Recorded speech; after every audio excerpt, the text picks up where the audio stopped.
द्वापर युग में श्री विष्णु भगवान श्री कृष्ण भगवान के रूप में अवतरित हुए।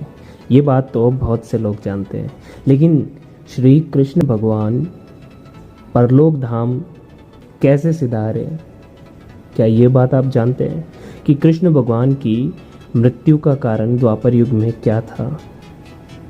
तो आइए इस बात पे गौर करते हैं कि श्री कृष्ण भगवान की मृत्यु कैसे हुई। तो स्वागत करता हूं आपका हमारे चैनल पे। श्री कृष्ण भगवान की मृत्यु का कारण उनका पिछले जन्म से भी कुछ न कुछ जुड़ाव था, राम अवतार से। श्री कृष्ण भगवान विष्णु भगवान के अवतार है, हम सब लोग जानते हैं। तो कृष्ण भगवान परलोक कैसे सिधारे, इसी बात पे हम लोग आज चर्चा करेंगे। श्री कृष्ण भगवान की मृत्यु का कारण उनके पिछले जन्म राम अवतार का परिणाम था। उनमें उस अवतार में उन्होंने बाली की पेड़ के पीछे छुपकर हत्या की थी या वध किया था। उसी का नतीजा है कि यहाँ श्री कृष्ण भगवान की मृत्यु होती है। और दूसरा कारण ये भी है कि जब महाभारत का युद्ध 18 दिन तक चला था, उसके बाद दुर्योधन की मृत्यु के पश्चात माता गांधारी ने महाभारत के युद्ध का महाभारत युद्ध श्री कृष्ण भगवान की वजह से हुआ, उनको यह कहते हुए श्राप दिया कि पूरा यदुवंशी समाप्त हो जाएगा और उसका कारण तुम रहोगे। श्री कृष्ण भगवान की मृत्यु महाभारत के 35 साल बाद हुई। जब द्वारका पर 35 साल बाद माता गांधारी के श्राप का असर श्री कृष्ण भगवान को दिखाई देने लगा, तो वो वहाँ से प्रवास क्षेत्र में चले गए। वहाँ पे अन्नदान किया। जो पंडित या जो साधु वगैरह होते हैं उनको अन्नदान किया और बाकी सभी यदुवंशियों को कह दिया कि अब तुम यहीं रहो और अपनी मृत्यु का इंतज़ार करो। सो महाभारत की चर्चा करते करते सात्यकी और कृतवर्मा में आपसी मतभेद हो गया, वाद विवाद हो गया। गुस्से में आके सात्यकी ने कृतवर्मा का सर कलम कर दिया। इससे यदुवंशी समूह में विभाजित हो गए और दोनों समूह के बीच में काफ़ी युद्ध हुआ। उसमें श्री कृष्ण के पुत्र प्रद्युम्न, मित्र सात्यकी और सभी यदुवंशी मारे गए। सिर्फ बबरू और दारुक ही बचे।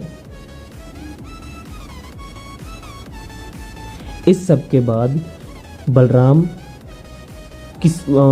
वन में पेड़ के नीचे बैठ के अपना ध्यान कर रहे थे और ध्यान करते करते परमात्मा में विलीन हो गए, यानी देह त्यागी। उसी प्रकार श्री कृष्ण भगवान एक दिन पेड़ के नीचे विराम ले रहे थे, आराम कर रहे थे। तब वहाँ पे एक जरा नाम का बहेली आता है, जो कि एक शिकारी था। वो मृग का शिकार करना चाह रहा था। वो मृग पेड़ के पीछे चला गया और कृष्ण भगवान का तलवा उसको मृग के मुख के समान लगा। उसने बिना कुछ सोचे समझे तीर चला दिया। वो तीर सीधा कृष्ण भगवान के तलवे में जा लगा। जरा भागता हुआ वहां गया और देखा उसने श्री कृष्ण भगवान के तलवे में तीर चला दिया है। वह गिड़गिड़ा कर माफी मांगने लगा, लेकिन कृष्ण भगवान ने कहा कि पुत्र, ये सब मेरा ही रचाया हुआ है। पिछले जन्म में राम अवतार के समय पे तुम बाली हुआ करते थे, जिसका मैंने चुपके वध किया था। सो इस बार मैंने अपनी मृत्यु का एकमात्र जरिया तुम्हें चुना और तुमने उसे पूर्ण किया। मैं इस बात से बहुत खुश हूँ और तुम मेरी आज्ञा से स्वर्ग को सिधारोगे, तुम्हें स्वर्ग में स्थान मिलेगा। उसके बाद दारुक भागते हुए कृष्ण भगवान के पास आए। कृष्ण भगवान ने उनसे कहा कि जाओ और गांव वालों को कह दो कि यदुवंशियों का समाज खत्म हो चुका है। श्री कृष्ण भगवान और बलराम भी स्वलोक सिधार गए हैं और जल्द ही ये नगरी जलमग्न होने वाली है, जल के अंदर जाने वाली है। सो आप भी ये गांव छोड़ के कहीं और चले जाइए। सो वैसा ही हुआ। फिर स्वर्ग लोक से जितने भी देवी देवता गंधर्व सब लोग आए, उन्होंने कृष्ण भगवान की आराधना की। उसके बाद श्री कृष्ण भगवान अपने पूरे देह समेत स्वर्ग लोक से धार गए। सो कृष्ण भगवान द्वापर युग में एक बहेलिये के हाथों मारे गए। उसका पूरा जो कनेक्शन है वो राम अवतार से जुड़ा है, बाली के वध से और माता गांधारी के श्राप से भी। सो उम्मीद करता हूँ आपको ये जानकारी बहुत पसंद आई होगी।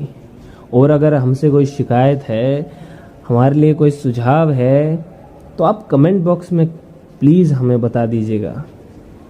हमारी वीडियो को लाइक कीजिएगा और सब्सक्राइब कर दीजिएगा ताकि हमारी ऐसी ही जानकारीपूर्ण वीडियो आपके पास पहुंचती रहे।